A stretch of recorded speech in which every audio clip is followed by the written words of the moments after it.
On world number 12 Korea, with dreams of playing in next year's Olympic Games in Paris on the line. It's the fourth session of competition at the 2023 FIBA Women's Asia Cup, and we are glad to have you with us to share the excitement and drama here in Australia, throughout Korea and elsewhere around the world. I'm John Casey, and with me is Laurie Chiswick, who's been courtside as an assistant coach at multiple Olympics and World Cup events, and an Asia Cup semi-final spot against China tomorrow is the prize tonight, Laurie, and for the loser, the end of any hopes of going to the Paris Olympics in less than 400 days. It is high stakes. It is such high stakes, John, and I can't wait to see this game because there is so much pressure on both these teams. You know, both of them would have Olympic aspirations, and whoever wins this game, whilst they won't automatically qualify for the Olympics, they will be there at the February qualifying tournament, which is so important, the next step towards the Olympics. But if you lose today, that's it. Your Olympic dream is over. And for Chinese Taipei, who lost earlier today, they are now down to Division B of the Asia Cup for the first time in almost 40 years. And the good news story was New Zealand, who have qualified for the top four for the first time in their history of the Asia Cup. And with that comes, as you say, a spot in the qualifying tournament in February. These teams will go into a pool of four, and the top three qualify. So it's not qualification, but it is very close to that. And for Korea, well, what a night it's going to be as well. 2 wins and 1 loss at the tournament. They lost in overtime to China yesterday, and what a great pedigree they have, hosting the first Asia Cup in 1965 in Seoul. And they're the only country to play all 30 editions of the Asia Cup. They've won it 12 times, more than any other team. They've won 26 medals, more than anyone else. But they last medaled in 2015. Their last gold was in 2007. And their coach on the right there, Jung Sun Min, a 3-time Olympic player in her own right. But here are the Australians being introduced. A 2-1 record for them. They're coming off that loss by 25 points to Japan last night. They haven't lost to Korea in 35 years. The last time was the 1988 Olympics. They've won the last 6 against this team, including the last 2 Asia Cup bronze medal playoffs. But that doesn't count for a lot when we're sitting here right now. That is the great history they have, but they need to perform tonight, Laurie. Gosh, that's just put a whole lot more pressure on them, John, with stats like that. But it's very true. This is such a big game for both these teams. They've done well in the tournament, and they are going to want to get that W. Let's pause now for the national anthems.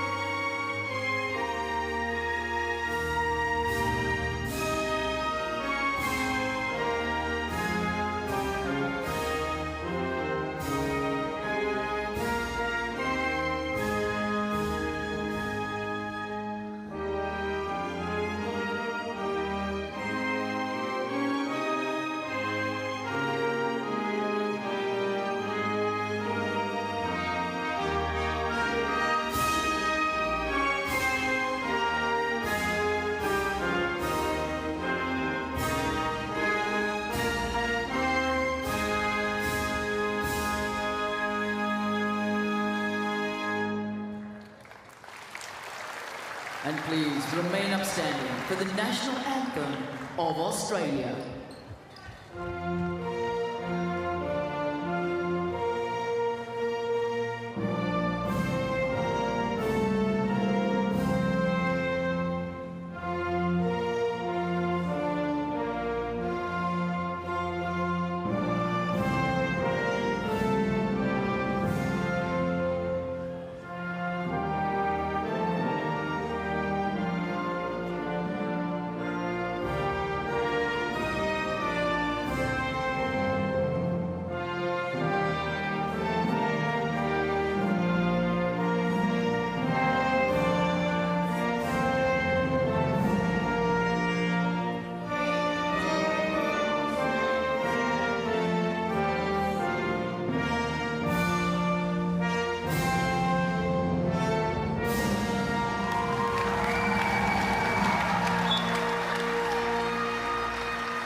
That's a good point that you make, Laurie, about the pressure being the favourite coming in for Australia. And as we've already seen today in both the previous games, exciting finishes with a spot to stay in the Asia Cup and then for New Zealand a spot to get through to the semi-finals. We are seeing smaller, nervous errors creep in, the adrenaline, the anxiety levels go up, some similar mistakes. Our referees, as you can say, international, and have done a great job here at this tournament as well. Ryan Jones refereeing the Opals last night against Japan. But for Korea, well, this is enormous for them. An Olympic silver medalist way back in 1984. They finished 4th here at the Sydney Olympics, but since Australia and New Zealand have joined the Asia Cup, they've been pushed from a top 4 team just down to that next bracket. As I mentioned, the Opals beating them in the last 2 bronze medal games. So, but their performance against China last night was outstanding, but their starters and their guns did play a lot of minutes. Well, they did, and you talk about that overtime game, but we have to remember way back to game 1, they had a 2-point game against New Zealand and another loss, so they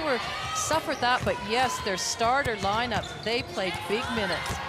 Some of them have, 41, 35 for Lee, for Park, and so that's going to be an interesting to see. They did have a rest day yesterday, so hopefully that they'll, have recovered a lot. But wow, yeah, big minutes. And as I say, Jung Sun Min, an outstanding player in her own right, an Olympian here in Sydney in 1996 as well, in Atlanta, and 08 was her last appearance as a player.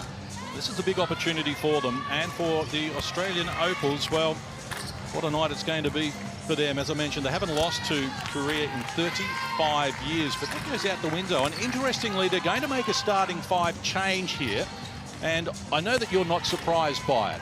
Well, I'm not surprised. The insertion of Maddie Rocci at the point spot. Now, she had a great game against the last game against Japan. She top scored with 12 points and 5 assists, but what it does, it allows Tess Madgen to swing into the 2 spot and not put as much pressure on her to have to bring the ball up, call things.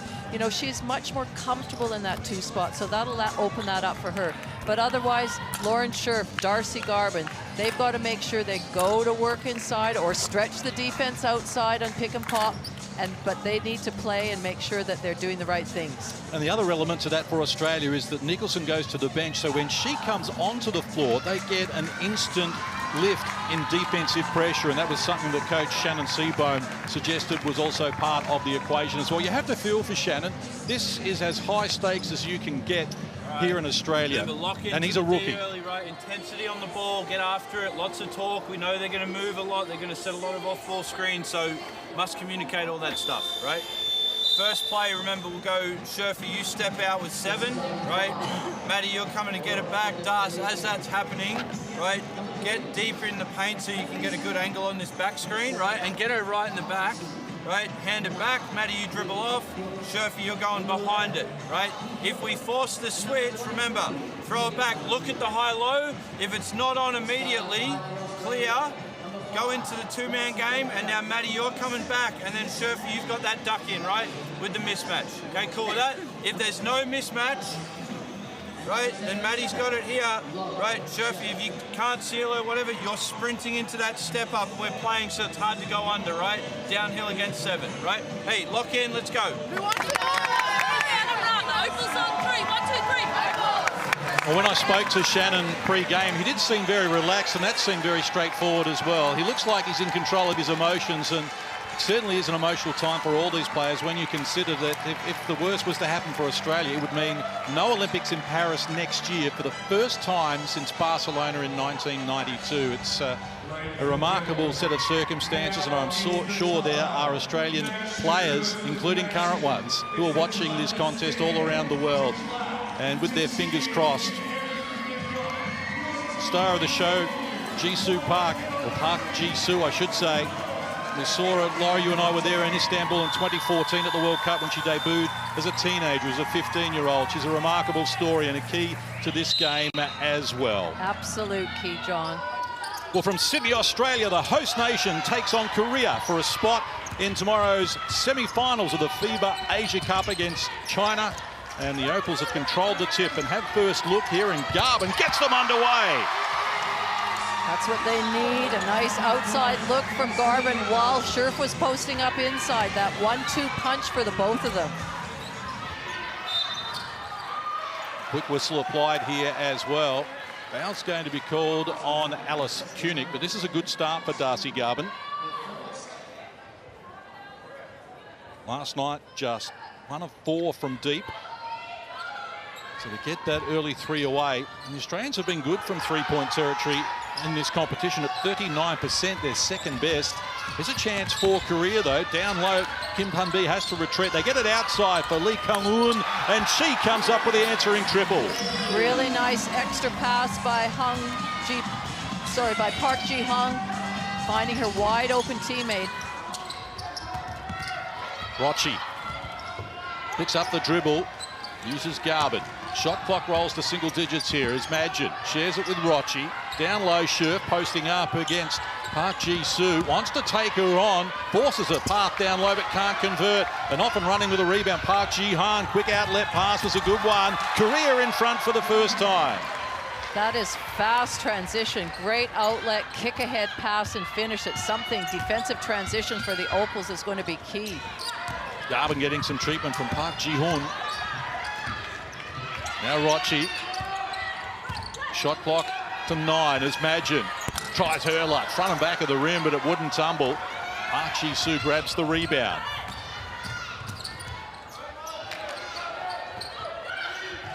Lee Kang-eun works to the elbow. Didn't want to take the shot. Park Ji-soo off. The ball went down. Back to her feet now as Madgen brings the Opals forward again and uses Garvin. Puts a foot on the accelerator here. Saw an opening. Didn't want to take the shot. Garvin goes again. Nice extra pass by Lauren Scherf, recognizing that it was Garvin that was wide open and nailed that first shot. Australia 2 of 3 from deep. Back on top here. Inside cut was a good one from Park Ji-hoon against Garvin. Took a one-way back to the left hand. Neat finish as well. You've really got to stay low and in your stance and not come up, because they're really good at counter moves. Koenig, baseline, aggressively. Wraparound pass for Scherf was good, but she couldn't get it initially. But the clean-up too. Lauren Scherf opens her account.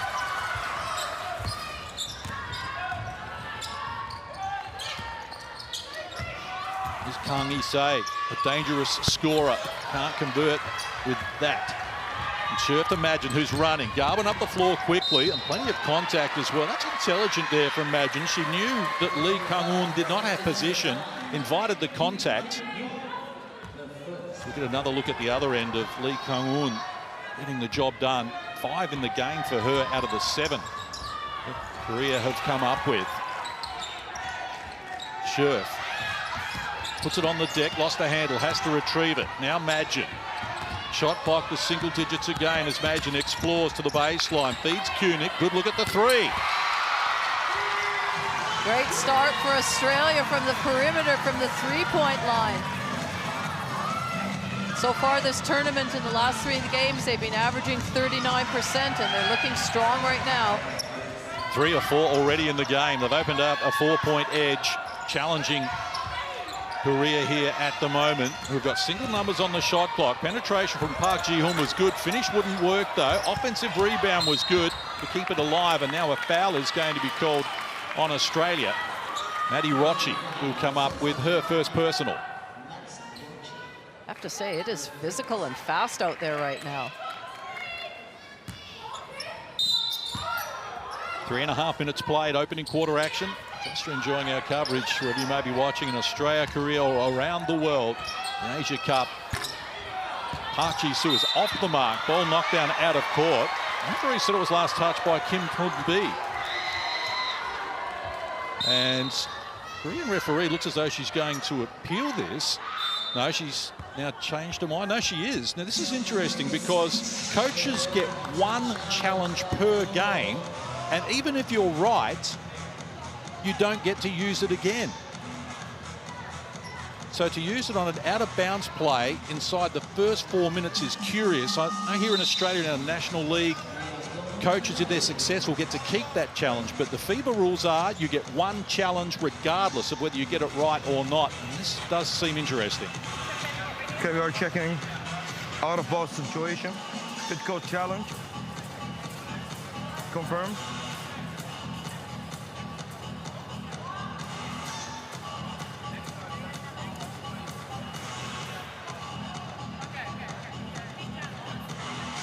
see. Okay, we'll play that one again, that angle.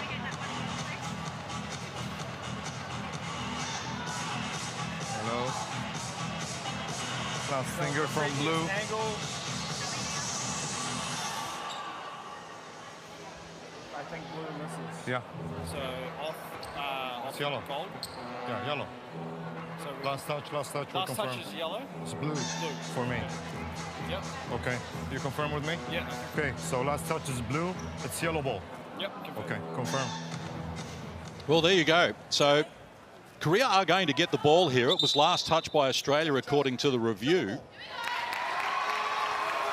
Oh, I misread that conversation then. I thought they were saying it was last touched by yellow. I thought it looked like it was last touched by yellow to me, to be honest. Well, the interest for me was the fact that even if they overturned that call, that left Korea with no challenge for the rest of the game. And inside the first 4 minutes, it's... And they do not have a challenge now if something significant happens later in the game. But we move on. Rochi exploring in the Scherf direction, but no passing lane. That's an awkward one for Alice Kunik, never looked likely. And a chance now for Park Ji-hoon to bring Korea back up the floor. Took over 4 minutes played in this opening quarter. 3 ball is off the mark for her. So 1 of 3 from long range now, and just 3 of 9 overall, Korea. Russell off the ball. Foul is going to be called here on Korea. Darcy Garvin did a great job of getting towards the point of the rim and then holding her player out, sealing, asking for a lob pass. And really, the Korean player, all she could do was hook her and foul, and that's the result. Park Ji-hoon picks up her first personal. Scherf, excellent look. Missed what she should have made initially, but again, she's good enough to clean up her own mess and get the 2. Australia has opened up a 6-point lead, and Korea want timeout. Great start for the Opals. Tick over 4 minutes played in the opening quarter. They lead at 13-7.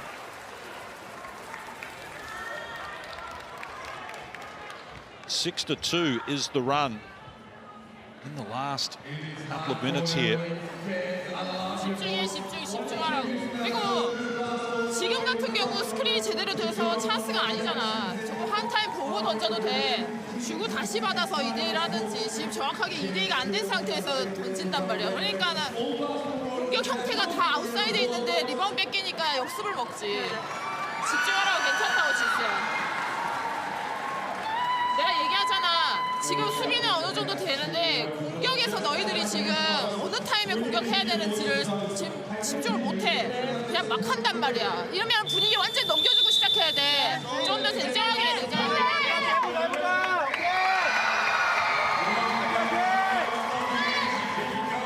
The problems for Korea at the moment are just containing the Australians at the offensive end. They're 3 of 4 from deep, 5 of 9 from the field overall at 56%. They're just being more efficient in what they're doing at the moment. And those offensive rebounds for Lauren Scherf shouldn't be underestimated either.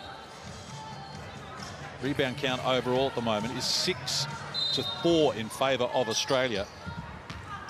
In the last 20 quarters played between these two teams, Australia has won 18.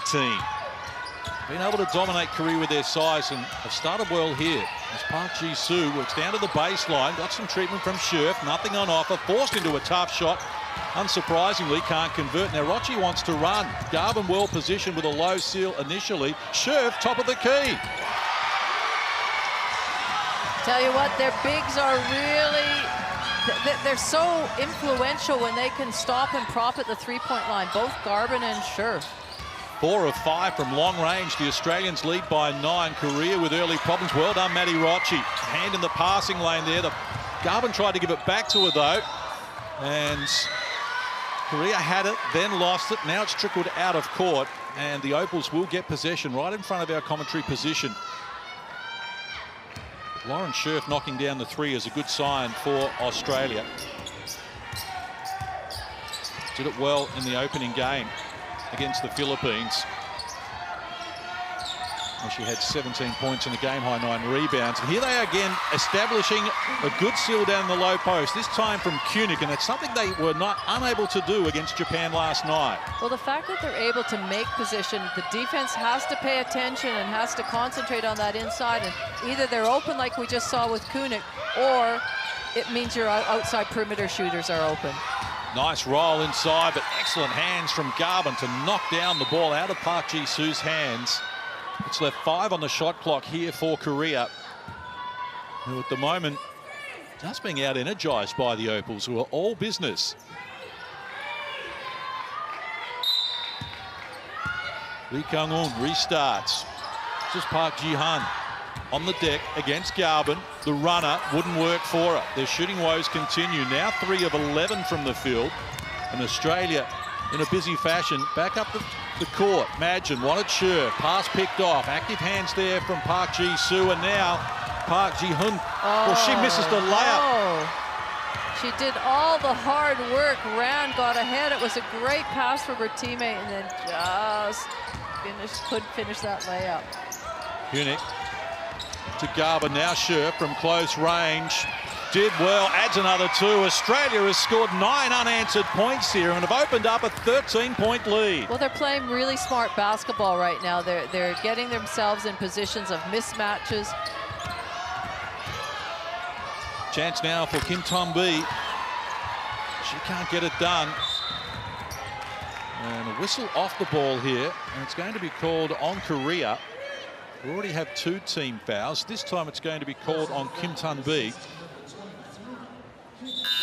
Her first personal, but look at Lauren Scherf go to work here. She's hit the 3, and now she gets inside and muscles up against her opponents. And 9 points in the game for Lauren Scherf already. She had 3 last night against Japan. She is a factor. So 3.5 left on the clock in this opening quarter. One-way traffic at the moment for the Opals as they look for a semi-final spot against China tomorrow. Rochi, 10 on the shot clock. Penetration is good. Nice finish off the glass, as well as Maddie Rochi comes up with her first score in the game. Maddie Rochi looks very comfortable stepping into that starting lineup. She's running the show. She's playing at a good tempo. Outside, Kim Ton-bi fires and breaks the drought after Australia had scored the previous 11. She knocks down the triple. They certainly needed that steadying basket. Madgen gets it from Scherf, exploring. Trying to find a passing lane, picks up the dribble, needs help, got problems, had to step through. Garvin, 2 on the shot clock, strong with it, adds another 2. Darcy Garvin now has 8 in the game.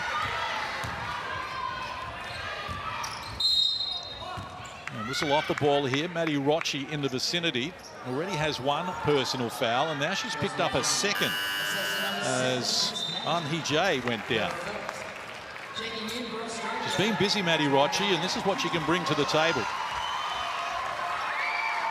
Well, we always talk about Maddie Rochi being a great defensive player, and she is. She's up and in, she's feisty, but she can score too. She can put points on the board by driving, as we just saw, or even a 3-point shooting. 53% from the field so far at the tournament. Top 5 in assists and steals. She's been arguably Australia's best player. Now, Park Ji-soo worked into traffic. They had nowhere to go. Ball spills outside. 5 on the shot clock. Finishing touches provided there by An Hee-jae for her first points. Rochi again on the deck. Excellent work from Maddie Rochi as she rushes to the hoop. 4 in the game to go with 2 assists and a couple of rebounds. Really quick, explosive first set by Maddie Rochi and utilizing it well. Well, she got by on there, the Rochi. Well, she caught a break. They miss another layup. Hunick thought about the quick release. Rochi is going to fire. Well, that's what I was saying. She can score by driving it in, or she can score by being a 3-point shooter. And then, of course, there's her defense. Australia, 5 of 6 from long range, have opened up a game-high 17-point lead, but only momentarily as Korea get a much-needed bucket.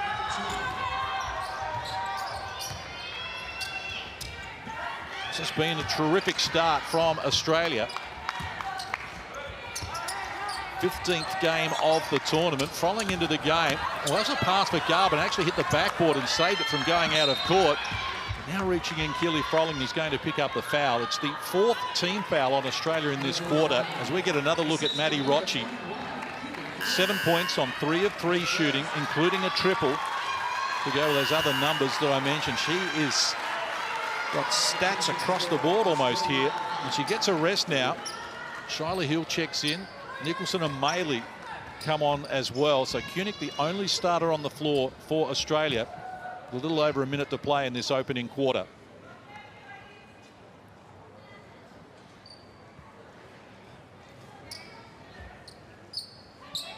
Lee Heon will restart. She's onto the floor as well for the first time. Hand the ball over. Park Ji-hoon works it now to Lee Heon. She fires. No result, not the result she wanted. 6 of 18 from the field at 33%. Just isn't getting it done for Korea at the moment. Maley for Koenig.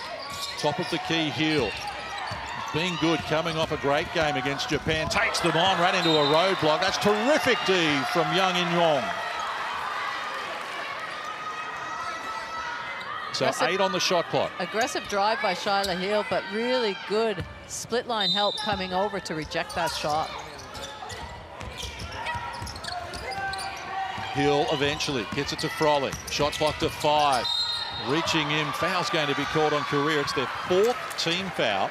And Kim Toon-bi is going to pick up her 2nd personal.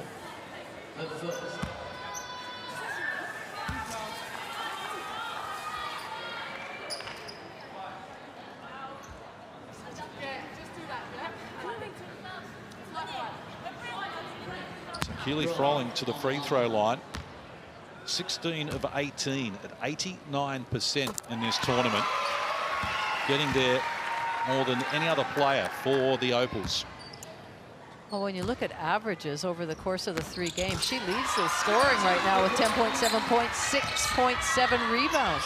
And this is the highest scoring quarter we have seen at the tournament. Shyla Hill stole it away from Korea, goes to Maley. Couldn't get it done. Now the loose ball scramble. It came back to Maley. Again, she's just off the mark.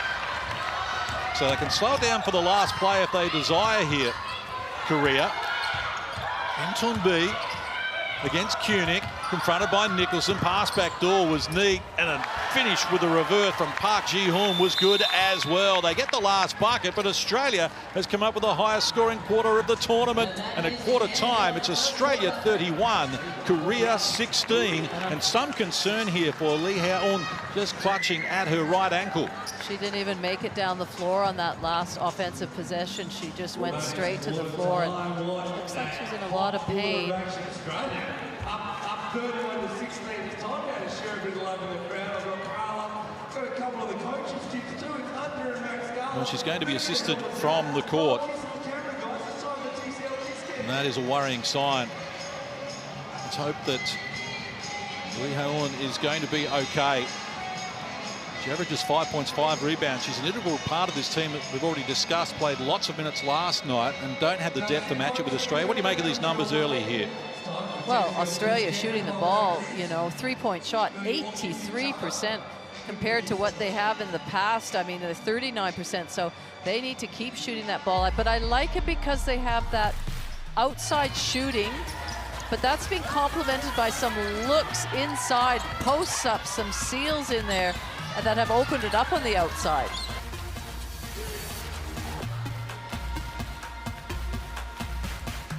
And we can see that nice shooting, perimeter shooting from Korea when they get on the run. But certainly it's been all about Darcy Garvin and Lauren Scherf for a lot of it, and just the way they've presented and the way they've shot the ball. The Australian team, to me, have come out really focused. Like they've got a job to do. They're making good reads on the offense. They're creating mismatches. We see Lauren Scherf just nailing that from the trailing 3 position. But I just like their decision making right now. They're strong with what they're doing. They're really assertive with what they're doing, and they look really good at the start of that start of the game in that first quarter. Rebounds 14 to 5 is certainly helping as well.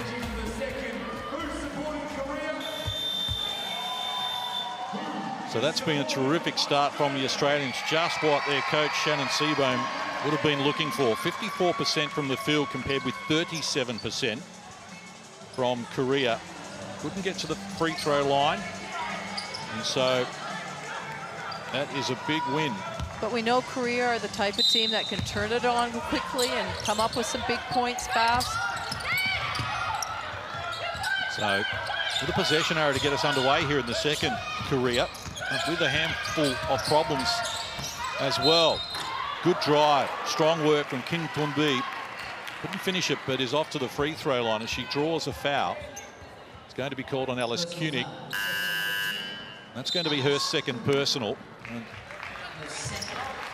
she'll sit down with that second foul. Kim is one of the players on the Korean team that I feel has been really consistent over the course of the 3 games. Consistent in what she brings.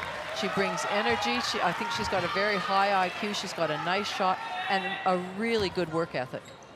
Captain of this team, had 14 points in 2 games so far. Hasn't missed a free throw for the tournament. And I think I might have just talked her out of it. It's deep. And a foul going to be called on Anneli Maley here. It's going to be her first personal as they wrestle for the offensive rebound.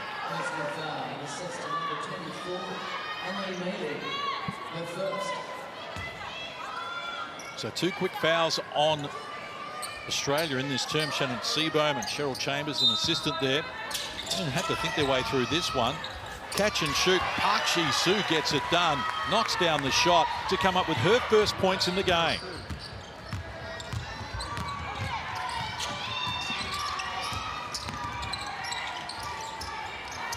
Maley uses Nicholson, and now Scherf wants to go to work on Park Ji-soo. Reaching in foul is going to be called on Park Ji-hun.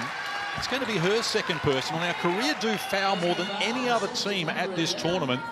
They certainly can't afford to have some of their key players in foul trouble. Well, it was the right idea to dig down and put a little bit of pressure so that Scherf just couldn't back her way in. But you've got to keep your hands out.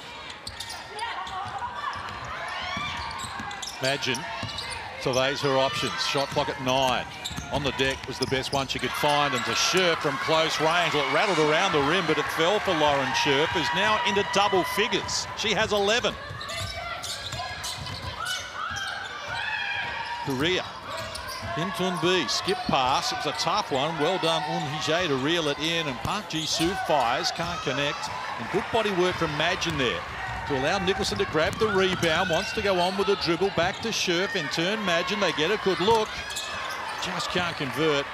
Kim Tun-bi grabs the rebound. Does the ball carrying duties as well. Now hands over to Un Hee-jae, guarded by Shyla Hill. Park Ji-hun working on Madgen. Oh, look away pass. It's come unstuck. Nicholson finds Hill. Madgen and Maley ahead of her on the wing. Now they reset. 90 seconds done in the second here. 14 is the margin. They want Scherf involved once more against Park Ji-soo. She held her off with one hand and made the bucket with the other. And Park Ji-soo thought it should have been an offensive foul, but Scherf has 13 points in the game. She's like a different player tonight. You know, she's full of confidence. She's doing what she should be doing, presenting. Outside shot. Wouldn't work on that occasion for Park Ji-hun. And Australia continue to build an impressive lead here. Madgen for Scherf, in turn Hill. Slows it down. Guarded by Un Hee-jae. Likes her chances from deep. Caught it a little long. Loose ball coming across. Foul is going to be called on Korea. At least the referee pointed that way. I'm not sure. No, he's going to call the foul on Lauren Nicholson. He initially pointed in the direction of the Australian ball, but the foul was on Nicholson. It's going to be her first personal. You see the contacts there in replay, catching the arm of her Korean opponent. Lauren Scherf has turned it on here.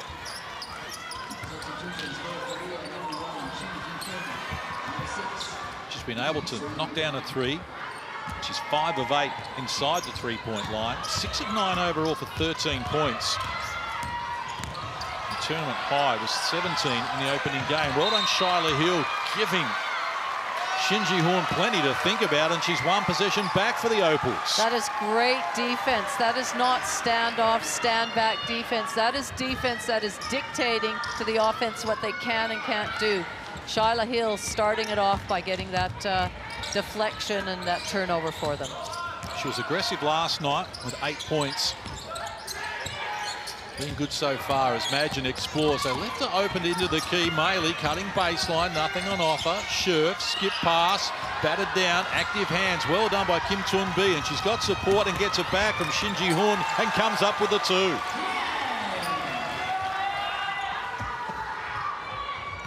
They certainly needed that career because scoring is difficult for them at the moment.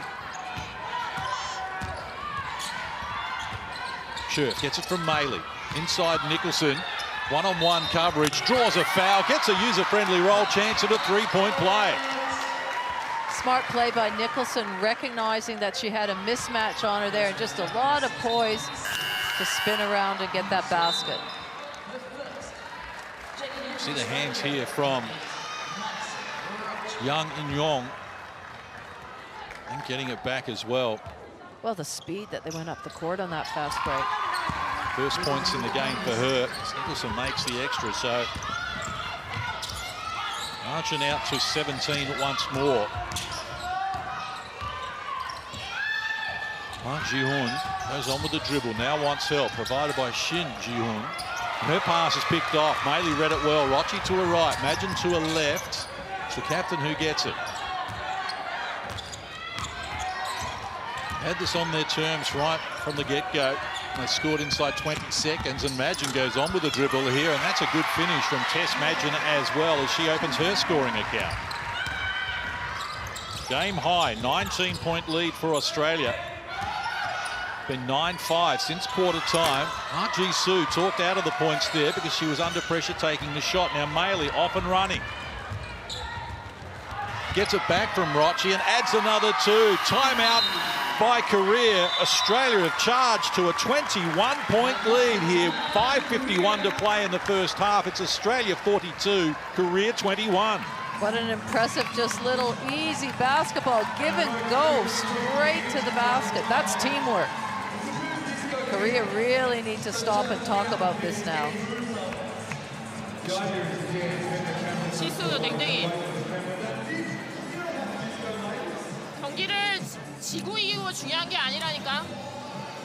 왜 안일한 패스하고 턴오버하고 안일하게 해가지고서는 어이없는 턴오버를 계속해. 차라리 슛을 쏴서 못 넣는 게 낫다니까. 그리고 수비 파울하면 되잖아. 왜 안에 자리 그냥 줘서 바스켓 카운을 주는 거야, 파울하는 거야. 자, 들어가서 다시 수비부터 다시 하라고. 네.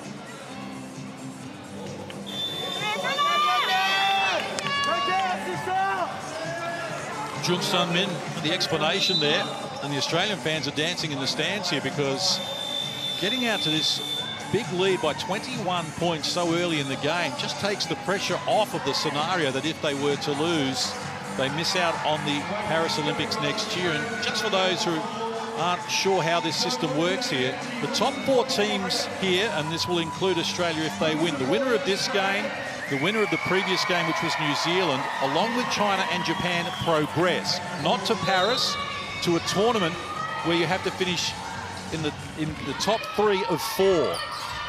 But if you lose here, you cannot qualify. So there's a good chance you're going to qualify if you only have to finish 3rd in a group of 4, but you have to get there first. And at the moment, Australia are looking strong as Kim Toon-bi surveys her options. Shot clock to 5.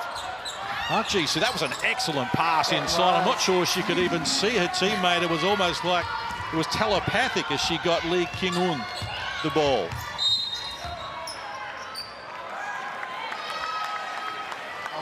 Foul called on Nicholson. It's her 2nd personal, 4th team foul on Australia. And here is Park Ji-soo. Look at that. Terrific to watch. And it was terrific, too, because there was great movement off the ball that gave her somebody, because the Opals were trying to double her, and she had nowhere to go herself on the dribble. So you need your teammates cutting and moving, which she did a great job. Australians can't afford to foul now for the last 5 and a bit minutes of this 2nd quarter. They foul the least out of any team here in the competition. They only average 10 a game, Australia. And they've got 8 already here in this game. Well done, Rochi again, as she wrestles the ball away from Korea. And the possession arrow is with Australia. So they will get possession. Lee Kang-woon didn't like it, thought she was fouled. Referees didn't see it that way. And Ryan Jones from New Zealand was right on top of that. I just thought she had really active hands. She was tracing the ball. She wasn't reaching in. As I mentioned, she averages 2 steals a game at the tournament, Maddie Rochi. She's top 5 in that category, top 5 in assists at 5 a game, and is one of 4 Australians averaging double figures, led by Keely Froling on 11. So middle stages of the second. Rochi muscles her way up the floor, gave it to Koenig, it went between the legs, just couldn't find the handle, and a chance for Park Ji-hoon to hand over here. Now there's been a collision behind play. Koenig is back up, and so is Park Ji-hoon. They tangled and both went down. Meili trying to guard Kim Toon-bi, who gets down low outside Park Ji-soo, and she was overdue, 1 of 5. She comes up with the goods here. And there's contact again between Lee Kang-woon and Maddie Rochi. And Lee's going to be called for the foul. It's going to be her second personal. In fact, it's going to be called on Kang Hee-sae.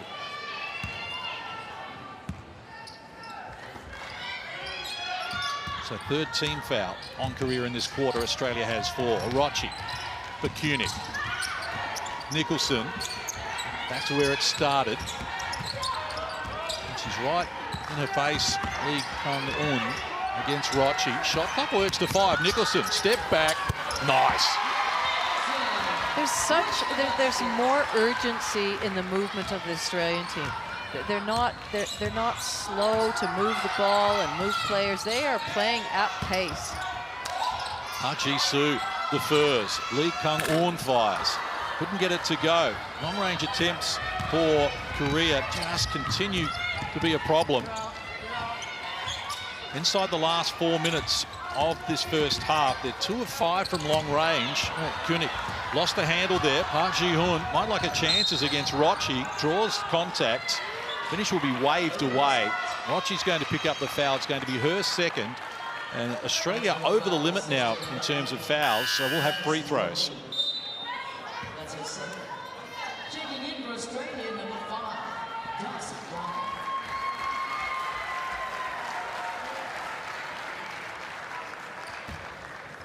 Anneli Meili goes to the bench. It's had an influence in her minutes as well.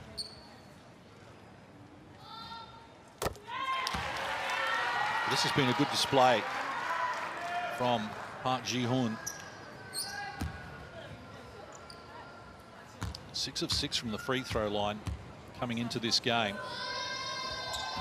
And now perfect, 8 of 8, as the margin is reduced to 17 after it had been as big as 21.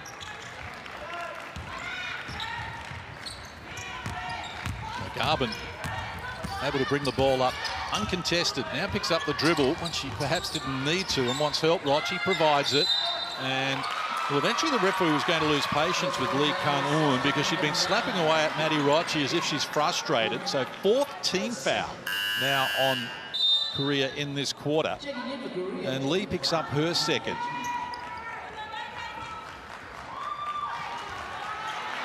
Maddie Rochi's done a good job of not sort of retaliating, being strong with the ball, just keeping her measure.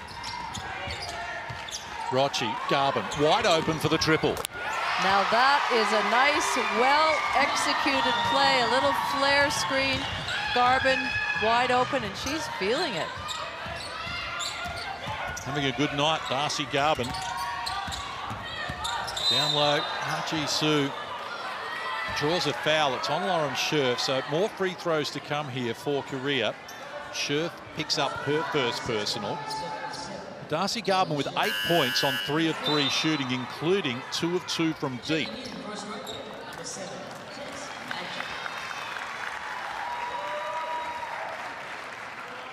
Only shooting the ball at 25% from deep coming into this game. She was 3 of 12.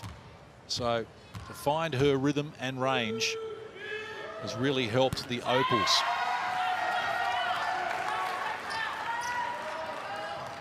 Park Ji-soo to the free throw line.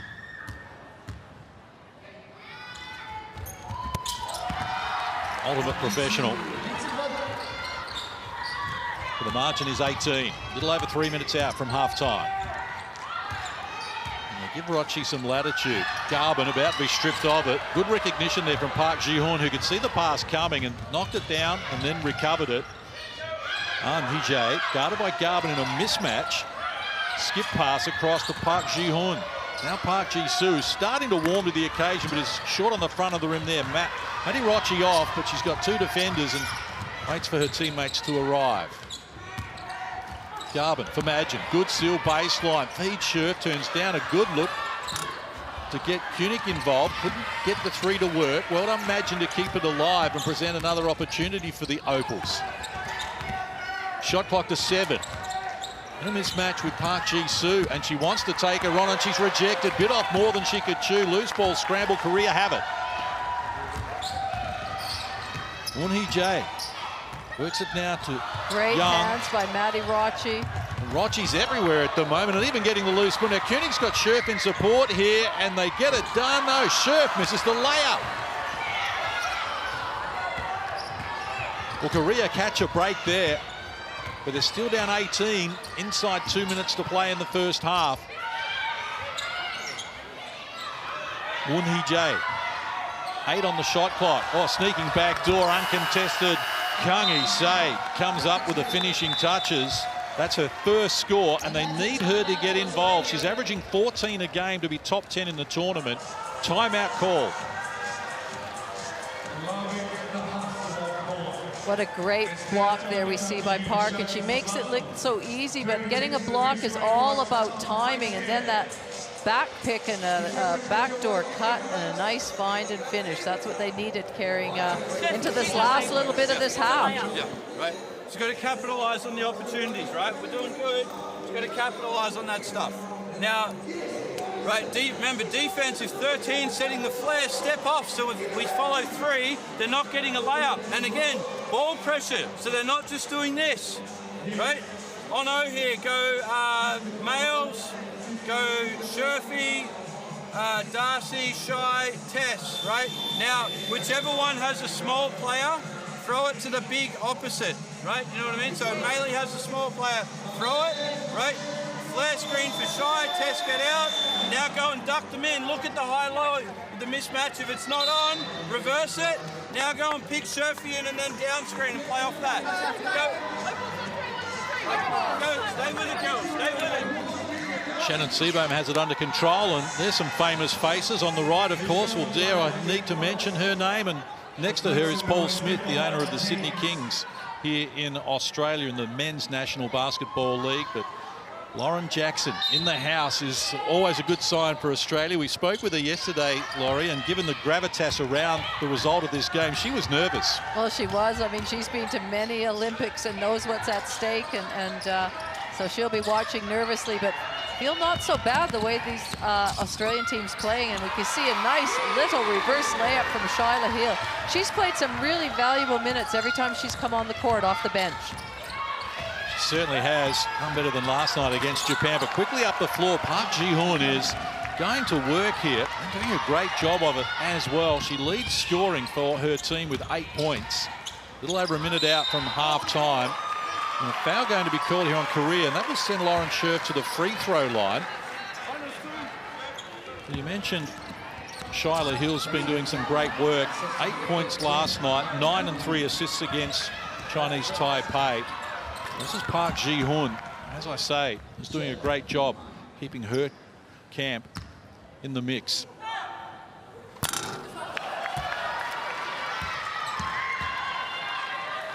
Interestingly, Lauren Scherf was just 1 of 2 from the free throw line coming into this game. I thought in 3 pool games that she would have got to the free throw line more than just 1 trip. But well, she just seems like a different player to me out there. She's talking, she's telling her teammates what to do, where to go. Kang Hee-se hands over. This is Jin Woon, seeing her for some rare minutes here. Yang and Yong picks up the dribble. Shot clock about to expire. Never looked like getting an effective shot away. And the D was great from the Opals.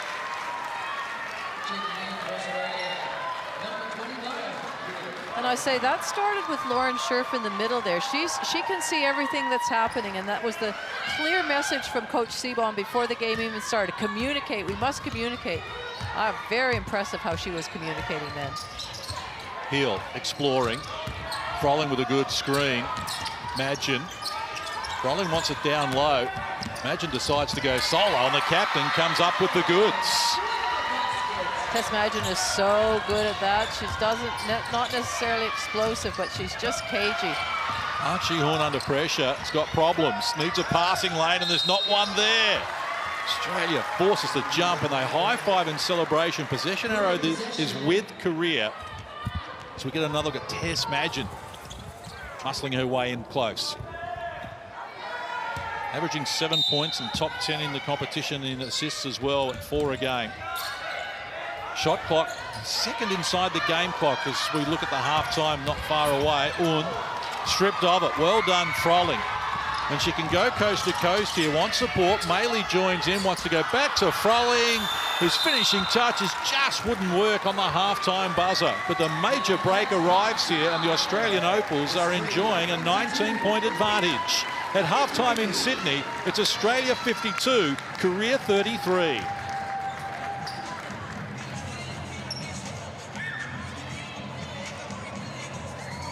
The 21 points to 17 in that second quarter. Korea have got plenty on their plate, Laurie Chiswick. Well, they do, and it's really good to see the way the Australians have come out and responded from their loss against Japan to this must-win game. And if they didn't play the way they're playing right now, which is up and in, assertive, aggressive basketball, well, then Korea would really give them a run for their money. But right now, Australia is taking away a lot of Korea's options, and there's really not a lot for them to do. 6 of 10 threes from Australia certainly helps the equation. They hit 5 of 6 in the opening quarter. Both teams are taking the care of the ball relatively well with 7 turnovers, and it's a high-quality basketball game right now. We can see Scherf leading the way with 14 points, followed by Garb, and as I said, that's a massive 1-2 punch. Your two big players hitting it from outside and from inside. Well, they burst out of the blocks, Australia, at one stage led by as many as 17 in the opening quarter. Shot the ball really well from deep, but were also able to get inside and score as well. They had 14 points in the paint in the opening quarter, and Korea, to their credit, they keep fighting, but they haven't been able to find their range. But they are certainly played better in the second quarter than they did in the opening term. It's just that the Opals are playing a little better. Well, yes, I wouldn't say that Korea's playing particularly bad. I just think the Opals are playing at a really high standard right now. And it's every single player that hits the floor that's come in and had a contribution, whether it's Nicholson that's come in and played some great defense. Maddie Rocci was good at both ends of the court.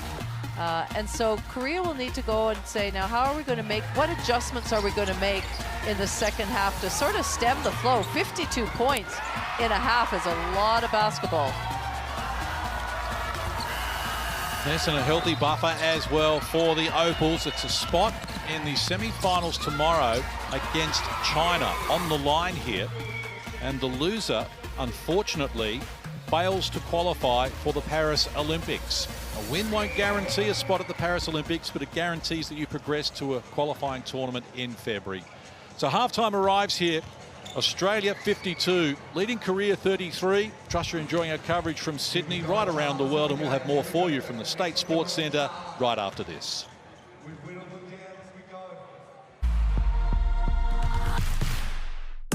You need character. You need chemistry. FIBA Basketball World Cup is the peak of the game. It's the toughest competition in the basketball world to win. That is why I will be there. Because when you win for one, You win for all.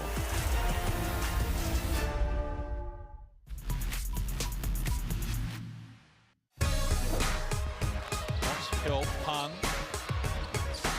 penetration, the spin was good, finish even better. One of the best plays we've seen from her in this game. This time they're patient with it. Shot clock at 10. She fires and she's knocked down another. Incredible shooting display from Mai Yamamoto, who's now 4 of 6 from long range.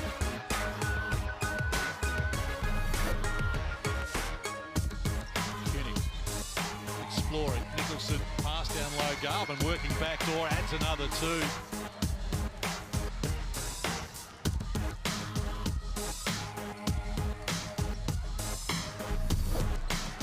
Great basketball in front of your eyes. The Women's Asia Cup. Oh, Mong Lee, the backwards pass to Han. Well, we said before the game she was a massive difference maker, and she has that little bit extra that not every player has. The ability to create for herself and her teammates. Anima, Bernardino Castillo from 3 for some space, and the air one! That's a big basket for the Philippines.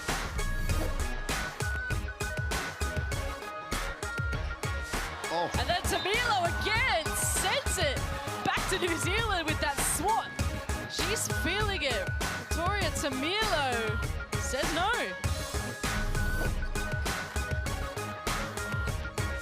Kang again puts it on the floor, attacks the space, goes upstairs to Park. That's that pass you talk about with a big, get it up in the air, let her bring it in. Big smiles on their face, and you don't see that often from the Korean players. It's nice to see. Deji Walker hesitates, needs a pass, finds a pass, Beck attacks it, drops it inside. Davidson is blocked, doesn't get the roll, and Korea will get the rebound, and they get it back, and Davidson puts down the 2.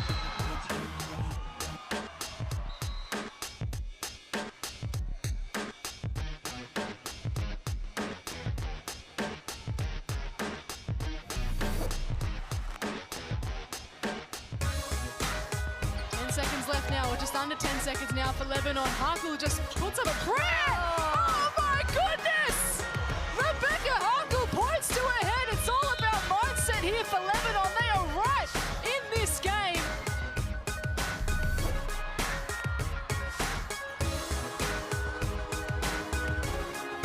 Wan Lee puts the Jets on. Oh, how did she do that? Wan Lee just parted the seas. There's your highlight. That's just a super duper move.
Welcome back to the State Sports Centre here in Sydney, Australia. The Opals fans in the house are happy at the moment because in a game they need to win to move through to the semi-finals tomorrow against China and keep their Paris Olympic hopes alive. They've done a very good job of it and hold a commanding 19-point lead at halftime. It's 52-33. And they were proactive from the start, making a change to their starting five, and it's been a good move by coach Shannon Seabohm because Maddie Rocci moved into the starting point guard spot. 7 points, 4 assists for her. She has dictated the tempo, and they have been able to contain Korea to just 33 points at the moment. Came in averaging 74 to be top 4 in the tournament.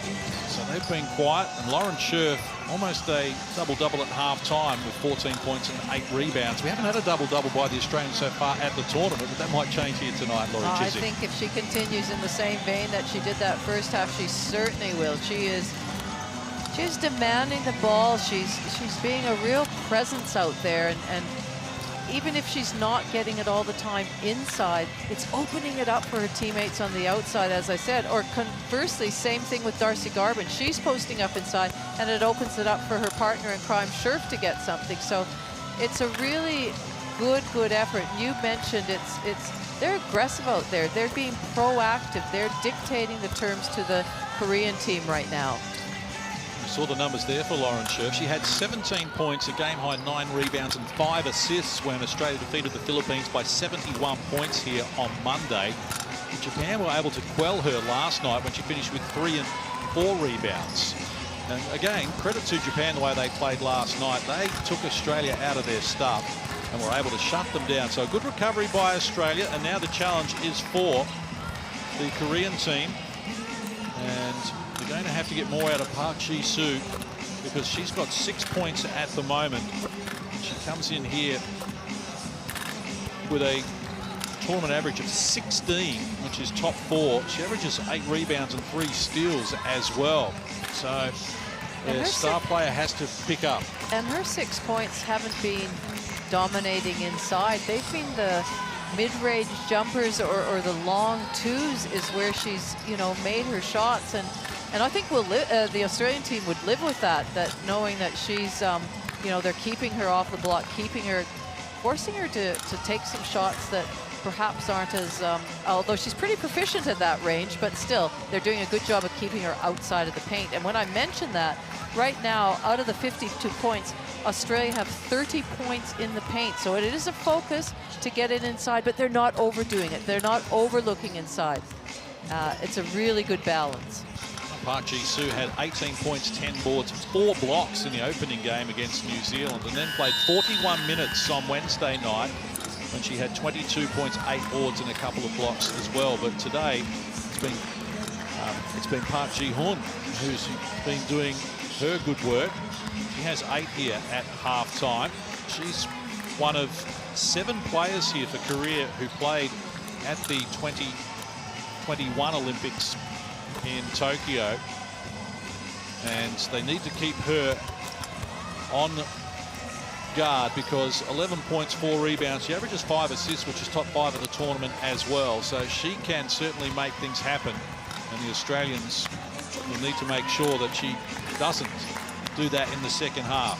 Well, we have to remember Korea's ranked 12th in the world, so they've, they're a high ranking, and when you look sort of historically since 1976, they've made and qualified for and had an impact in 7 out of 12 Olympic games. So, they're not a team that is new to this scene or new to the Olympic stage, and so they will want to really come out and rally because, as we know, if you lose this game, that's it. Your Olympic dream of going to Paris is over. Yes, and we're a reminder that a win tonight and a top 4 finish does not guarantee a spot at the Paris Olympics. It means that you go through to an Olympic qualifying tournament in February where you'll be in a pool of 4 and the top 3 will go through. So play the game, so go Darcy, yeah, the horns rip one, right? So Maddie, Sherfy, step out, catch it, right? Come get it back. Darcy, you dive. Again, get a good angle on the back screen. We want to do this with pace as well, right? So hand it back, Sherfy, and go straight away. So there's confusion. If we force the switch, even better, right? And then same thing, Darce pop. If you don't have shot, we're going straight into two-man game, then either into that duck in versus the mismatch or the step-up pick and roll. Okay, now, again, when we've got 7 in the ball, like especially you, Maggie, if you get 7 in the ball screens, either the angle or whatever, come off, use the pocket pass more against her, right? Because she's so big, unless she really commits and we can now throw it up, right? But if she's staying in the drop, use the pocket pass, okay? Hey, right, be ready for the zone, right? And again, energy on the defense. It starts with the pressure and the talk, right? Let's go. Let's go. 1, 2, 3. Here we go. See the QR code on your screen. You can scan there and download the Courtside 1891 from the App Store or Google Play. You can watch every game live here at the Asia Cup. Keep up to date with the latest news and enjoy all the stats you need as well. Not just from here at the Asia Cup, but from FIBA tournaments all around the world. If you haven't checked it out yet, I suggest you do. You won't be disappointed. So Australia have used 9 players in the first half, and all 9 have scored. And that has been a key to their success here in Sydney, is the depth that they have. In fact, the first 3 pool games, their bench outscored the starters all 3 times, given the way they share the minutes around. So we get underway in the second half. Australia has the possession arrow, and they are back to their original starting 5. It was Garvin who started scoring. Rochi inside, Scherf, Garvin in the corner. Madgen reluctant to pull the trigger on a 3, but she gets inside and gets the job done nonetheless. That just shows Madgen's IQ, you know, which is not as quick as she perhaps used to be, but she's still cagey, can still read the defense, and uses her body so well to get into the paint. Change from the Korean team, and Young In Yong shows why she's been injected into the starting lineup here in the second half as she knocks down the 2.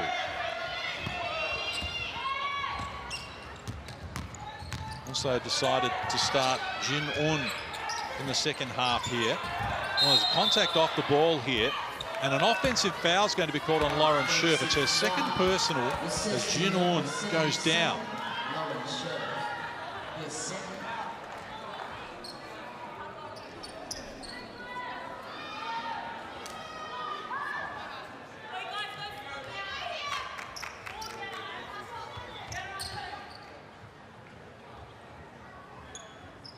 Lauren Scherf now with 2 fouls. Maddie Rochi has 2 fouls. Alice Kunik has 2 fouls for Australia. 2 fouls for Lee Kang-un and Park Ji-hun for Korea. Good ball movement. They find Jin-un the look, and she fills it up. Nice finish from her. Much better ball movement for Korea. First score in the game. As Scherf hands over now. Kunik and Garvin. Madgen. And they look inside. Scherf, well, the pass is too deep. Australia are going to turn it over here for the 10th time in the game. This is Jin-un knocking down the shot. She's only scored 3 points in the tournament in 3 games, but didn't play a lot of minutes in the games 1 and 3. It was very impressive in game 2 against Lebanon, which had 11 rebounds. Oh, great D. Maddie Rochi with a block. I think that's the last one she needed on the stat sheet to complete the entire set. Kunik inside Scherf, running hard, worried out of the points. Good defensive pressure from Young In Yong there. So it's 4-2 Korea since half-time. Almost 2 minutes play. Kang Hee-se, need to get her involved. Kim Tun-bi, lob pass, down low, Jin-un, turns around, this time can't convert. She really had Tess Madgen pinned behind her and was demanding the ball, got it to her, just couldn't finish. Garvin from down low, rejected. Great recovery from Kim Tun-bi there. After the original defender had hit the deck in a tangle. And now whistle off the ball. It's going to be a double foul here. And it's going to be called on Jin-un and Maddie Rochi. And that's going to be Maddie Rochi's 3rd personal. Here's Rochi doing a great job with the block. But now she's picked up her 3rd foul. That is a concern. In fact, looks as though the foul has been assessed on Alice Kunik, so she has 3. He picks up the dribble. This is Kim Toombi. Shot clock at 5. Needs to get busy, works to an opening, short on the rim, loose ball scramble here. Well done to be kept alive by Yang In-yong, so they get another look, but again, it's short. 2 tired-looking shots there. The first one hit the front of the rim. They were able to get a rebound, but that second shot didn't even hit a ring there. I mean, that overtime game against China would have taken a lot out of these players. As I said, some of them played 41, 40 minutes. So Shyla Hill onto the deck again. On Scherf. Now a whistle on the play. And she's in a world of hurt down there, undersized, Kim Toombi, so she's given up the foul. Second team foul on Korea in this quarter.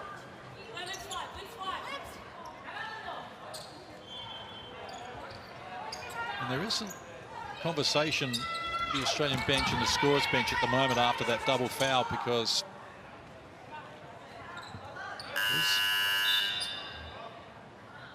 and now we've got a substitution. So coming in, Moon Hee-jae will check in and replacing Lee Kang-eun.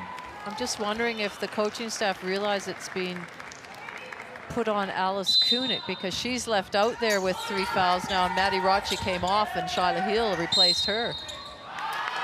Offensive foul is going to be called on Australia here. It's on Darcy Garvin. It's her first personal, but it's a 3rd team foul on Australia in this quarter. We'll see what Darcy thinks about it, but I think that could be the concern, because from what I was watching, it did look as though it was Maddie Rocci who was going to be called for the foul. She was wrestling at least, so the foul was assessed on Kunik. Moon Hee-jae, Kang Hee-sae around the perimeter to Park Ji-hoon. Oh, plenty of contact off the ball again that goes unwhistled. Shot clock to 9.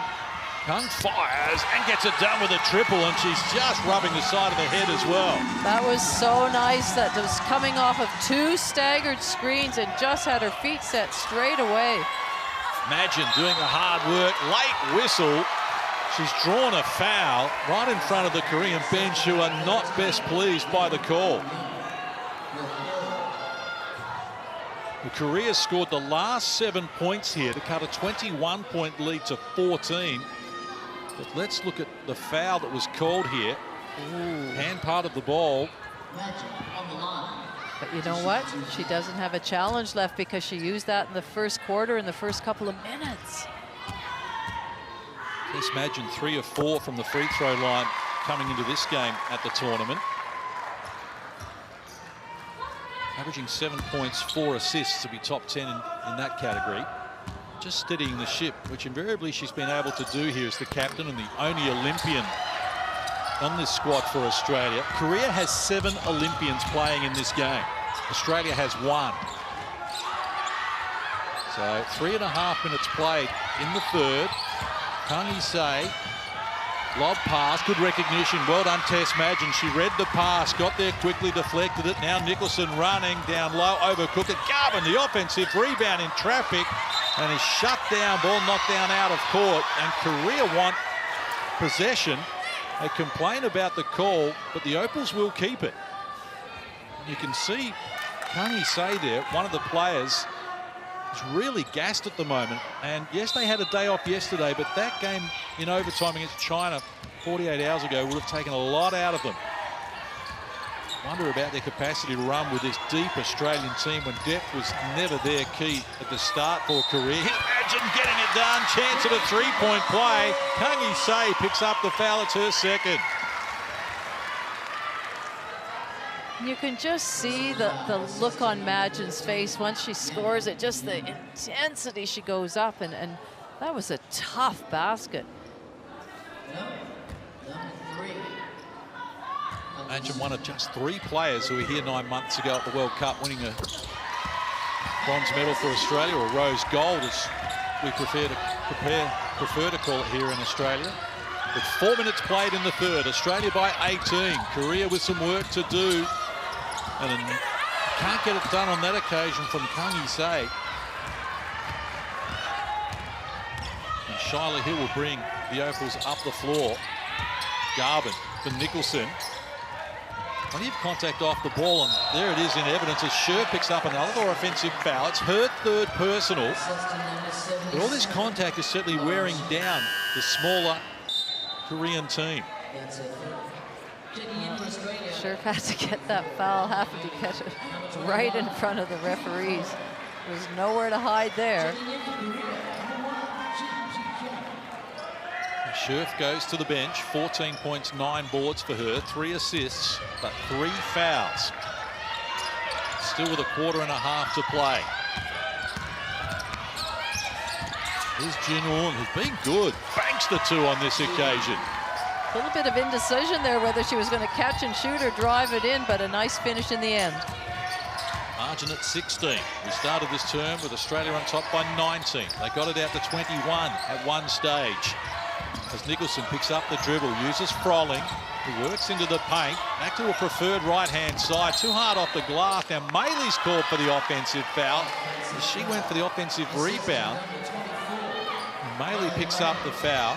It's going to be her second, and it's the 5th team foul on Australia in this quarter, but being an offensive foul, free throws don't come as a result of it, but they are now over the limit. Australia. Korea can't afford to foul anymore in this term either. Park Ji-Hoon is busy early in the game. This time can't connect. Rolling the rebound. In traffic. Hands over to Magin. Shyla Hill running. Goes back to the captain. Open keyway. Magin puts it on the deck. Turning back to the right hand. Wants support. And baseline. Keely Froling comes up with the play. It's her first field goal in the game. I really think Tess Magin right now is leading the way. She's controlling what they're doing out there.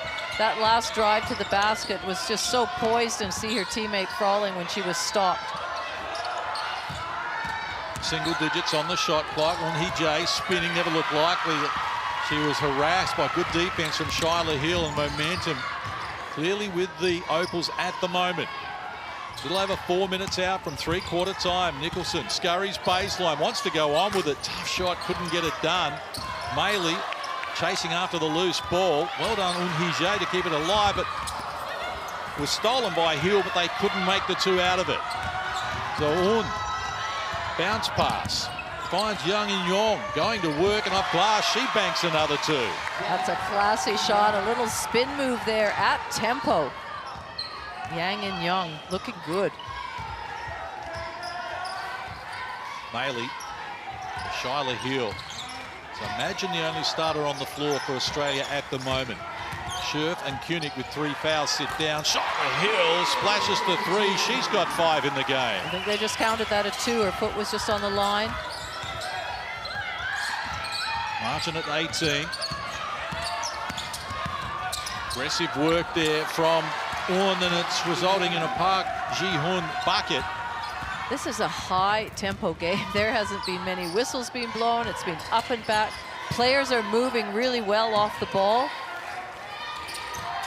Korea with a 13-10 lead in this quarter as they try and eat into the lead.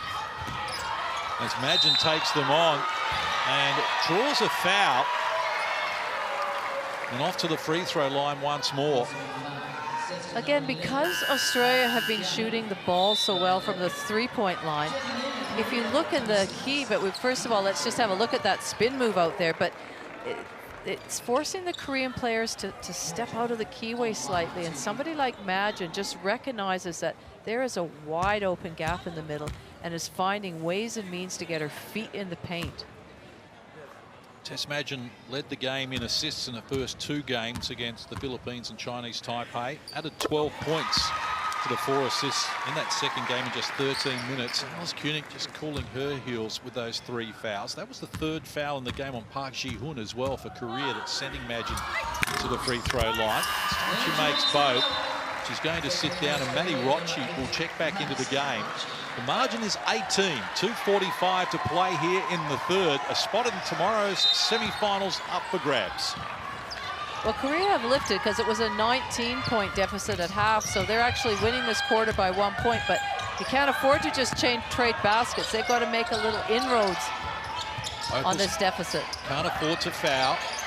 Nicholson. Young and Yon likes her chances. Takes her on, spins back to the left hand, draws contact. So she's off to the free throw line, and Nicholson now has 3 fouls. Like the aggressive work there from Young In Yong. You know, I know a few of them are in foul trouble in that, but their fouls are through hard defense. It's not through being out of position and just reaching in. Like, that was a battle with Nicholson as she was backing her down, and she was trying to get position as well. Starting to get to the free throw line with regularity now, Korea, after they couldn't get there at all in the opening quarter. Here's Maley. A little over 2 minutes out from three-quarter time. Margin 16. Rochi on the deck. Goes on with the dribble. True contact, no whistle. Maley, the offensive rebound. And Froling. Backdoor baseline, comes up with the 2. So she's got 6 in the game. They continue to hold Korea at arm's length at the moment. Haven't been able to get the margin inside 14 since the middle stages of the first quarter. Maley with a deflection, just can't keep it alive. Well, we haven't seen Park Ji-soo at all this quarter. The Korean team have elected to go smaller, quicker, see if they can put that pressure on them. And as it's worked in that they've stayed with them, but they haven't made any inroads. Shot clock at 6. Firing unsuccessfully, Jin-un.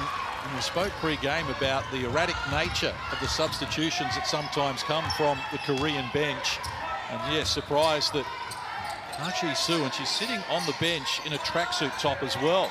Let's hope that she is coming back at some stage. As outside Shyla Hill knocks down the triple. Australia hit their first 3 of this quarter. They're now 7 of 11 from long range.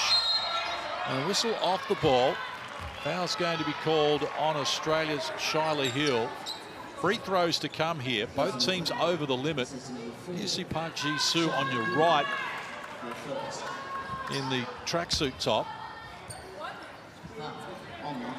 Shyla Hill at one end, knocking down the 3. And she's been good from deep in the tournament. 4 of 6 coming into this game at 67%. 56% from the field overall. Hasn't missed a free throw. So for the youngest member of the Australian Opals, it's been a productive campaign. Park Ji-hun continues to get it done into double figures with 12 points. And only Scherf with 14 has one out. Unsportsmanlike foul has been called here. No play at the ball. Shyla Hill has been called for the unsportsmanlike foul. 2 shots and possession.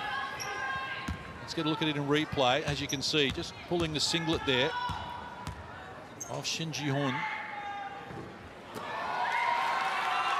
Can't get the first to roll in. It's her first trip to the free throw line in the tournament. One of the experienced campaigners, part of the 21 Olympic campaign, and also the Asia Cup in 2021, along with the World Cup here last year. So Imagine's going to check into the game. Shyla Hill sits down with her second personal. Nicholson stays out there with 3. Scherf and Kunich sit down with their 3 fouls. A little over a minute out from three-quarter time. Single numbers on the shot clock for Korea. And it's off the mark. Hitting after her own rebound. Lee So-hee couldn't find it. Now Maley uses Magin. Australia looking to build on an 18-point edge. Magin takes it from Maley. Shot clock at 9. Now needs help. Wants Froling inside and gets it to Froling inside, but she couldn't finish it from close range, nor could Maley. Froling will have to earn it from the free throw line. She's a little frustrated by all that. Well, she could have made that first one, followed up by Maley with the second with the rebound, but way to stay in the play, persevere.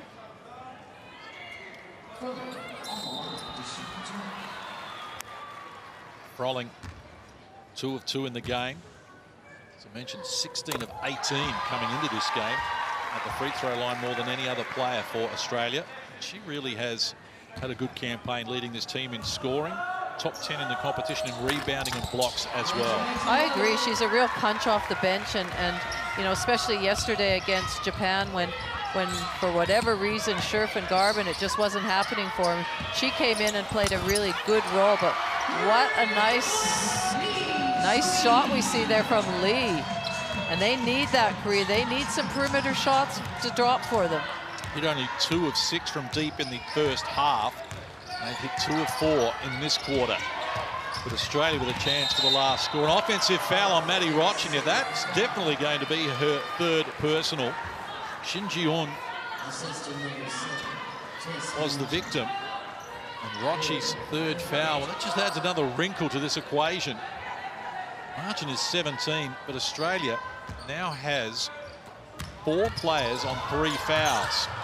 Shin Ji-hoon, they'd like to finish and grab some momentum with a score here, but they're not going to get it done. The Opals D was up to the equation, and with 1 quarter to play, Australia enjoy a 17-point lead. They were outscored in the 3rd, but at the break, it's Australia 71, Korea 54.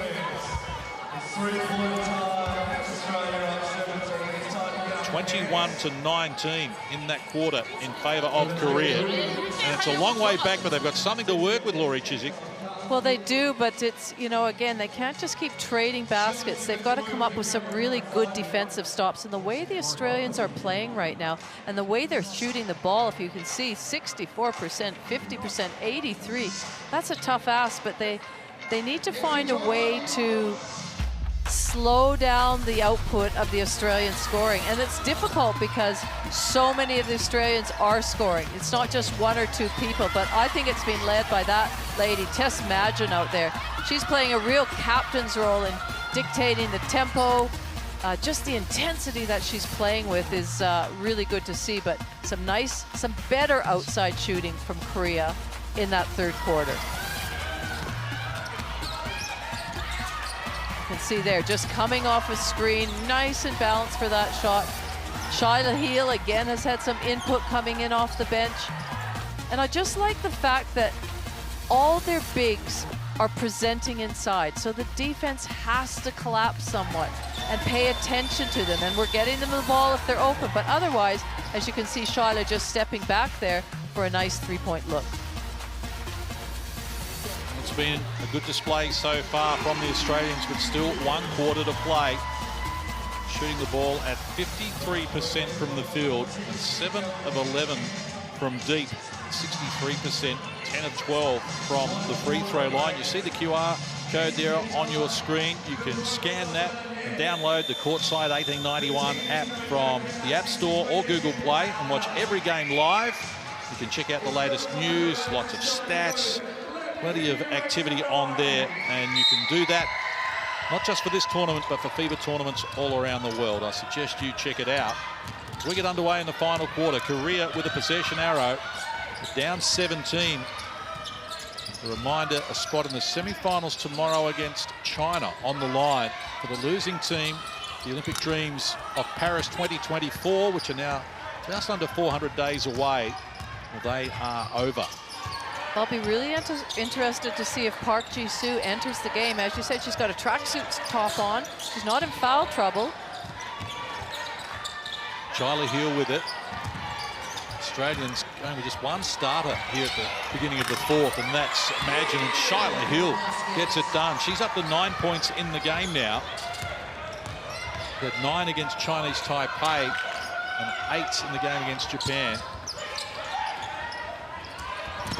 Active hands there from Froling. Knocked down the pass, deflected it to the advantage of a teammate. O'Malley hands over to Shyla Hill, and they're going back to work here. Skip pass in the corner, Nicholson. Wow. I was going to say, if that dropped, they're getting a lot of friendly user rolls, the Australian team, but still it was a nice skip pass by Shyla Hill to see her teammate Nicholson in the corner there, wide open. You see Park Ji-soo, 22 points, 8 boards last game against China, 41 minutes. A double-double on opening night. But she remains anchored to the bench here at the moment with less than 9 minutes to play. Annalie Maley can't control that. So it spills out of court. Australia turn it over for the 16th time in the game. That's the most turnovers that they've had at any stage at the tournament. Korea only have one player in double figures, which is really unusual.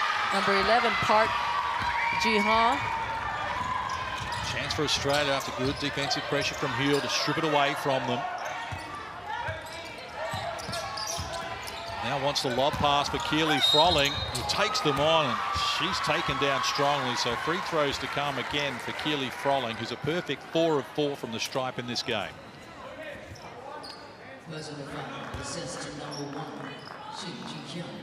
Have to be fearless, some of these bigs, when you're approaching the rim and you know the contact is coming, and sometimes the opposition are happy to make you earn your free throws. They're going to foul you. You also get value for money. Froling can't get the back end there. Bailey getting after it. Oh, she had a piece of it, but it bounced down onto the baseline. So Korea will come up with possession. Not doing enough at the moment, though, for the Korean fans. 3 points to 0 since three-quarter time. We played more than 90 seconds with Shyla Hill deflecting it away from Shin Ji-hoon, and a whistle off the ball here, and a foul's going to be called on Korea. Looks as though Lee So-hee has picked up the foul, and it's her second personal, second team foul in this quarter on Korea. As you can see, it's bumping the Lauren Nicholson. Maley takes it from Heel. Now Madgen for Froling. Patient, waited for Nicholson baseline. Maley, extra pass for Madgen. Went down after taking the shot, couldn't get a whistle though. And Lee So-hee brings Korea up the floor. Shin Ji-hoon, past Madgen, fires now to Yang In-yong. She's off the mark. Well done, Froling. Got a piece of it. Went to Maley, who takes them on and bumps into Lee So-hee.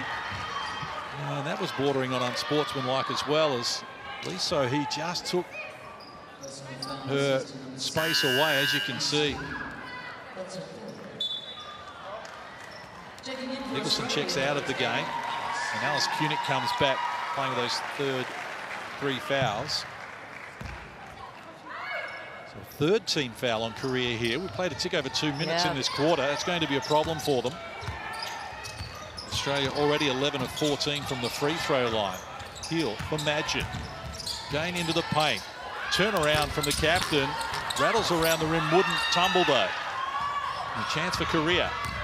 Park Ji-hoon still yet to score in this quarter. We've played almost 3 minutes. They're desperate for a bucket, and Park Ji-hoon cannot convert. Maley, Kunick, Heel. Goes on with the dribble to an opening. Couldn't make it work. Yang In-yong grabs the rebound, and now Park Ji-hoon. Slow pass for Shin Ji-hoon. Now we have played 3 minutes in this quarter, and Korea still looking for their first score of the term. It still won't work for them. Froling. Got Kunick in support, joining in Madgen. 3-on-2 fast break here. Korea slow to recover and get back on D. Kunick can't convert. Shyla Hill the real rebound, and they can reset.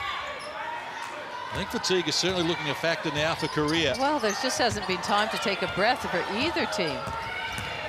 Madgen goes on with the dribble to Froling for the finishing touches. 11 points in the game now for Keely Froling.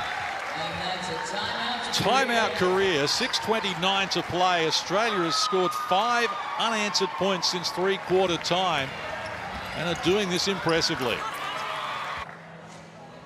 22-point lead for the Opals from City with a man who I believe... Korea really just have no answer right now to slow down the Australian team and what they're doing and how they're doing it. 공격은 얘네 둘을 스크린을 이용을 해서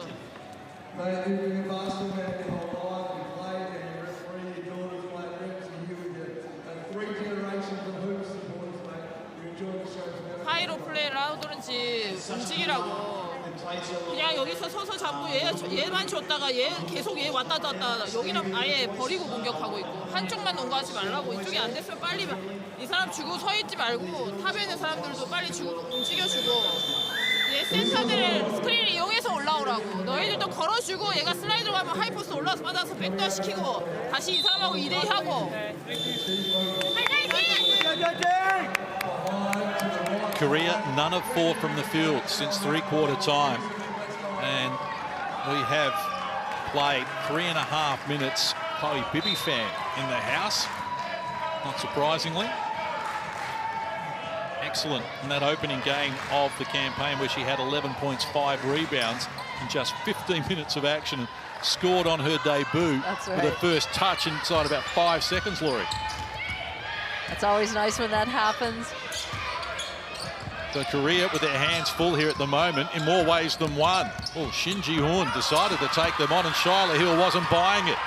To Meili and now Kunick. This has been a very impressive team effort from the Australians. Got 4 players in double figures as Madgen explores. Meili, Hill, top of the key. Off the mark. Shin Ji-hoon gets after the rebound, and they've struggled in that category as well. Australia lead the rebound count 42-21 as Park Ji-hoon fires. That's off the mark, and their shooting woes continue here. None of 5 now from the field since three-quarter time. They haven't scored in more than 4 minutes of play. This is Madgen taking them on. She's aggressive tonight and been impressive. She has been so impressive in what she's done. Pretty clinical, to be honest, just that drive in the middle.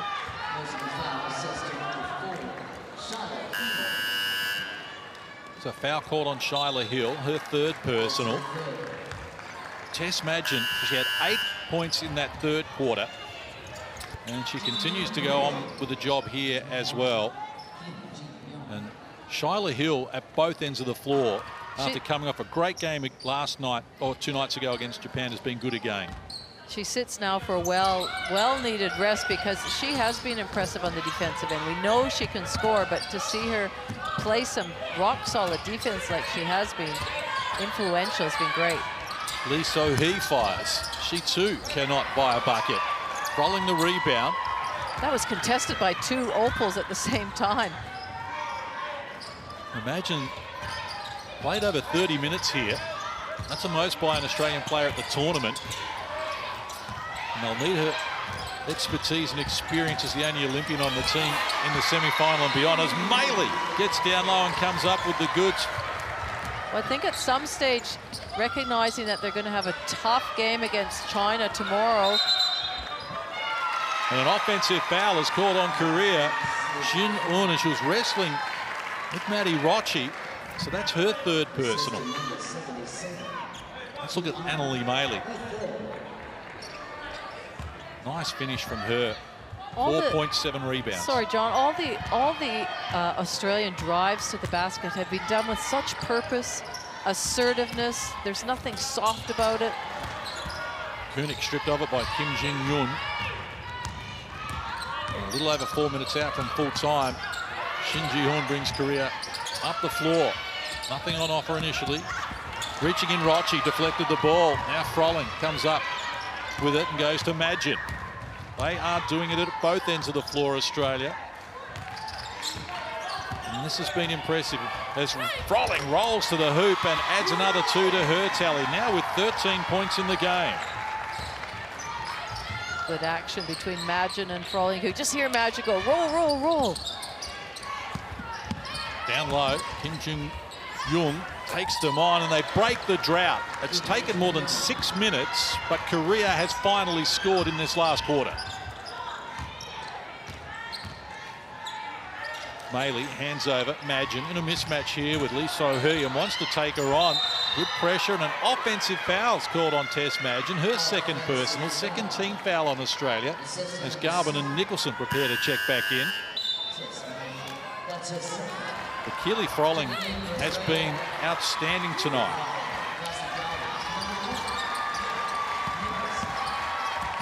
I like this from Kim Jin-young as well. Oh, and did they need that basket? It's a bit late right now, but they still needed that basket. Lee So-hee has been influential. Yang In-yong knocks down the shot. To the margin 24. A little over 3 minutes to play. Rochi. An offensive foul again called on the Australian Opals. And it's on Froling, her second personal. Well, it was the right idea to screen Rochi to begin with and then re-screen again. She just moved slightly, and the referees have been very consistent on that call all tournament. They started this quarter leading by 17, Australia.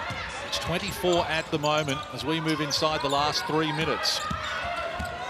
And a nice quick step by Shin Ji-hoon to get down low and add to her tally. But the Opals have had the answers. Garben scored the first 3 of the game inside 20 seconds. Kunik, and a whistle provided here. Korea now over the limit, so free throws coming for Australia as Jin Un picks up her 4th personal. Shin Ji-han just showing them some tricks. The first field goal in the game. Alice Kunik goes to the free throw line for the first time in this game. 4 of 8 at 50% on the tournament. And you see the bench players for the Opals. It's Amy Atwell's birthday today, Laurie. I was hoping that we might see her injected into the game if there's any possibility of it. She might not get her birthday wish though, as Kim Jung-yoon gets it back. Pass was well reeled in there by Lee So-hee, and she went on with the dribble as well, but talked out of the points. Here's Rochi. Kunik ahead of her. Nicholson in the corner. Rochi going solo, charges up the floor, and that's 4 fouls now on Jin-un, and free throws to come for Australia. The coaching staff of the Australian team would be really pleased with the pace that the Australians are playing at with 2 minutes left in this game. Maddie Rochi, the rebound, she had players streaming the lanes nice and wide. She had different options out there, chose to take it herself, but that's excellent to be able to be playing at that pace at this stage of the game. That was in fact 5 fouls on Jin-un. So in the 15th game of the tournament, a player has fouled out for the first time. And as I mentioned at the top of the program, Korea do foul more than any other team.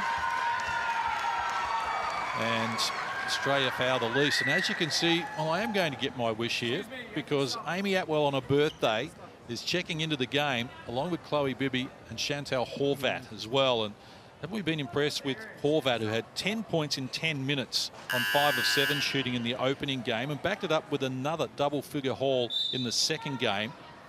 Didn't see a lot of time, just the 4 minutes in the game against Japan, but so far shooting the ball extremely well at 60% from the field.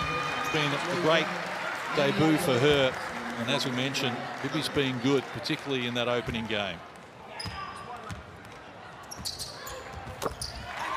So Rochi makes the extra, only starter on the floor for Australia.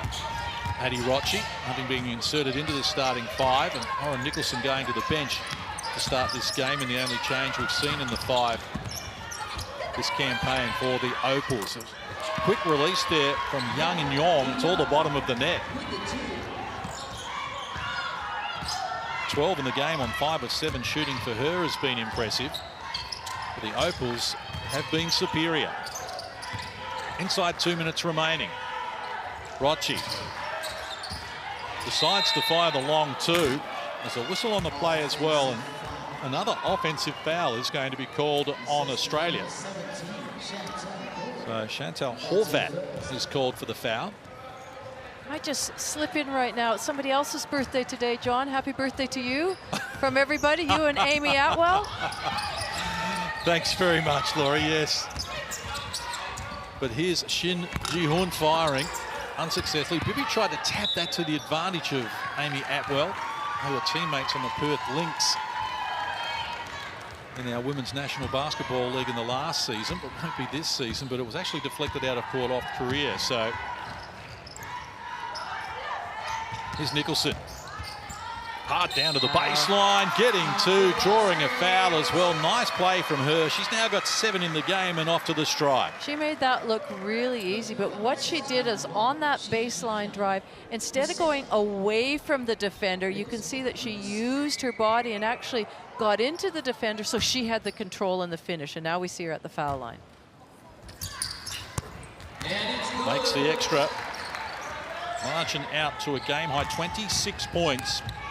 17-8 is the run here in the fourth quarter. And the nerves that were there at the start of the game have now evaporated, and the Australian Opals can enjoy the last 60 seconds or so of the contest from close range, finishing touches from Young and Yong, who... What a great pass from Lynn. Really saw that, you know, she had to make a little bit of a pocket pass inside. Nice deep. Here's Atwell. Hard to the rim, couldn't finish it. From close range, though, they get it done through Horvat. And it impressed the captain, Tess Madgen. Well, there was a lot of pressure on Australia in this game, knowing the fact that, you know, a lot of their players that played at the World Cup aren't here, and this team, they didn't have a great game against Japan, and you know, a spot in that qualifying tournament on the line as well as a semi-final. They now want to continue on. They're not just satisfied to get into the top 4. They want to continue their journey. So penetration comes from Park Ji-hoon. Couldn't get it over the front of the rim, though. They have looked a little fatigued after that marathon effort against China 2 nights ago, where they played overtime and lost by 6, and a couple of their players 40+ minutes. No Park Ji-soo in the second half. You could only assume that there would be an injury problem if she has not played at all, as Horvat fires unsuccessfully. Park Ji-hoon with the rebound. Slow it down for the last play if she so desires. They work baseline. Well done. Atwell deflected the ball, and now she's not even going to attempt to charge up the floor. It is all over here, and Australia are going through to the semi-finals and keep their Olympic dreams alive. Shannon Seabohm in his rookie campaign with the Opals gets them into the semi-finals against China, and they've done it in impressive style here by 27 points. It's Australia 91, Korea 64. Great last quarter as well from the Opals. They outscore Korea 20-10. And what was a difficult campaign coming into this game in terms of how much they had riding on it, well, they covered themselves in glory. That's a tremendous effort under pressure, Laurie Chiswick. It's a great effort, and I think every single player that came on the court had that same level of intensity, that same desire to go out. They played together as a team. Lots and lots of scores, some double figures out there. But you have to admire the way they bounced back. They would have been pretty down after losing to Japan the way they did, and knowing what was on the line. So full credit to the coaching staff and the players to put a game plan in place, get the players up and motivated and fired up, ready to go. There you see the numbers, and again, Australia good from deep. It's been their calling card right throughout this tournament. They've been selected in what they've done, but they're averaging 39% from long range coming into this game and continue to do it well. And the rebound count heavily weighted in Australia's favour again as well. But you can look there, the scoring, 14, 14, 13 for Madgen, Scherf, and Froling. It was a team effort. It didn't matter who was scoring. They were looking for each other. They were looking from a good shot to a great shot, and had contributors all over. And none more so than Shyla Heel off the bench. I thought she did a great job at both ends of the court, Shyla, but to me, Tess Madgen, she played a real captain's game in everything she did out there. Couldn't agree with you more. Good audition for the TCL player of the game from Tess Madgen. She played 32 minutes, 14 points, game high 5 assists, and grabbed 6 boards as well. That's the best game I've seen Tess Madgen play, perhaps for Australia. And I wonder whether it's the fact too that she, you know, there was a change in that starting lineup. Maddie Rotchi started, which gave her the freedom to be in the 2 spot, and there wasn't so much pressure on her right from the start of the game. She can handle the ball. You know, she's really good at bringing the ball up occasionally and taking the pressure off the guard, but to do it every single time. I think this really freed her up, and she looked like she was having fun out there. Well, the look on her face when she went to the basket, but you could tell she was enjoying her basketball. So the Australians will move on. And as you see the results from earlier today, Lebanon defeated Chinese Taipei to send Chinese Taipei out of Division A of the Asia Cup for the first time since 1984. 39 years they've been in the Asia Cup, but now they will go to Division B and be replaced by the winner of Division B with that tournament to start next month. And New Zealand, a shout out to the Kiwis as well, because they finished in the top 4 for the first time ever at the Asia Cup. And Tess Madgen has been named a player of the game and gets warm applause from her teammates as well.